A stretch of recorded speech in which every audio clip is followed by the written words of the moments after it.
சிவாய நம என்றிருப்பார்க்கு அபாயம் ஒரு காலம் இல்லை. நம்ம திருவாசகத்தில் திருப்பொற்சுண்ணம் அப்படின்ற 9வது பகுதியில் இருக்கிறோம். இதில் 5 பாடல்கள் வரைக்கும் பார்த்துருக்கோம். சுவாமிக்காக பலவித வாசனை திரவியங்களை சேர்ந்து இடிக்கிறது திருப்பொற்சுண்ணம்ன்றதை பார்த்தோம். இப்போ 6வது பாடலை பார்க்கலாம்.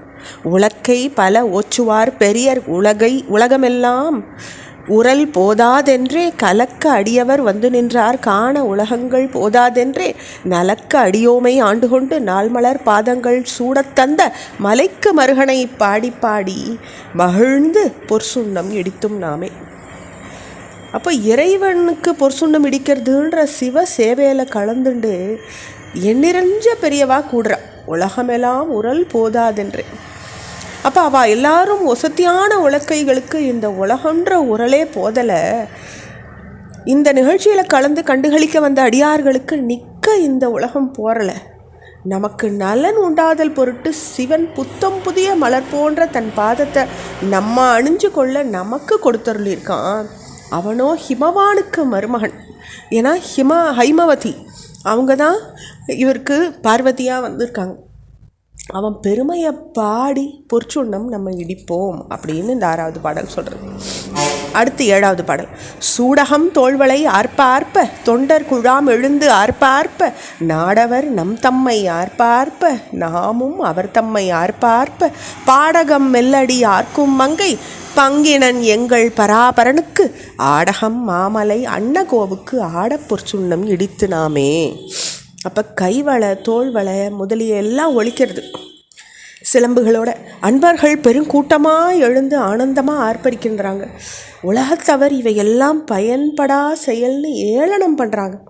அவள் ஏளனம் பண்ணத்துக்கு அறிவீனம்னு நம்ம ஓலமிடுறோம். அந்த மெல்லிய திருவடிகளில் பாடகம் அணிஞ்சிருக்கிற பார்வதி தேவியின் பாகனுமானவனும் பெரிய மலை போன்ற பொன்மலை போன்ற பரம்பொருளுமான சிவனாரை போற்றி பாடி ஆடி ஆடகம் மாமலை அன்னகோவுக்கு அப்படிப்பட்ட அரசனுக்கு நம்ம பொற்சுண்ணம் இடிப்போம் அப்படின்னு இந்த 7வது பாடல் சொல்கிறது. அடுத்து 8வது பாடல்.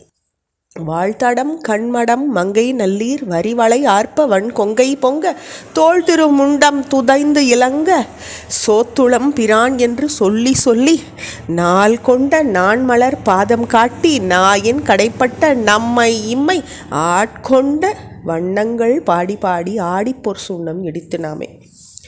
அப்போ சுவாமி பிரகாசமான கண்களை உடையவராக இருக்கார். சுந்தரிகாளுடைய மங்கை நல்லீர், அந்த மங்கைக்கு அதிபனாக இருக்கார். கோடுகளை உடைய வளையல்கள் ஒலிக்கவும் பருத்த ஸ்தனங்கள் பூரிக்கவும் தூக்கிய தோள்கள் தலைகளோடு ஒட்டி திகழவும் திரும்ப திரும்ப நம்ம அஞ்சலி பண்ணுவோம் அப்படின்னு அந்த பெண்கள்லாம் கூடி பேசிக்கிறாங்க. புதிதாக மலர்ந்த தாமரை பூவை தோற்கடிக்கக்கூடிய எழில்வாய்ந்த இறைவனுடைய திருவடிகள். அந்த திருவடிகளை காட்டி நாயினும் கடப்பட்ட நம்ம இந்த பிறவிலேயே ஆட்கொண்டிருக்கான். அப்படி ஆட்கொண்ட விதங்களை நம்ம பாடி அவன் ஆடுறதுக்கு பொற்சுண்ணம் நம்ம இடிப்போம்னு இந்த 8வது பாடல் சொல்கிறோம். அடுத்து 9ஆம் பாடல்.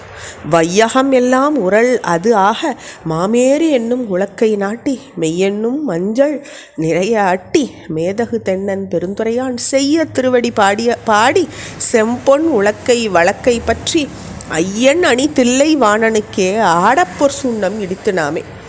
அப்போ உலகத்தில் நடைமுறை தில்லை திருநடனம்னு சொல்லப்பட்டிருக்கு.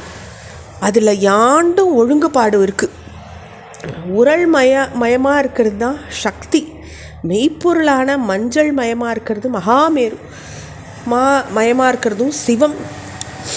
அண்டமெங்கும் உள்ள இந்த பேரமைப்பு பிண்டமான மானுட சரீரத்துலேயும் இருக்குது. இதில் மூலாதாரம்ன்ற உரல் சுஷும்னா நாடி, மகாமேரு பிரக்ஞைன்ற மெய்ப்பொருள் மஞ்சள் இடங்களையும் பிங்களையும் செயல் புரிஞ்சுண்டு உலக்கை கொண்டு குத்துதற்கு ஒப்பா நம்மளோட இந்த சரீரமும் வேலை பார்க்குறது. அப்போ பிராணாயாமம்ன்ற யோக சாதனம் மறைமுகமாக இதில் அமைஞ்சிருக்கு. அண்டமெங்கும் இருக்கிற சீரமைப்பானது பிராணாயாமத்தின் வாயிலாக மானுட சரீரத்துலேயும் அமையறதா இருக்குது. இதோடு நம்ம 9 பாடல்கள் திருப்பொற்சுண்ணத்தில் முடிச்சுக்கிறோம். ஓம் நம சிவாய்.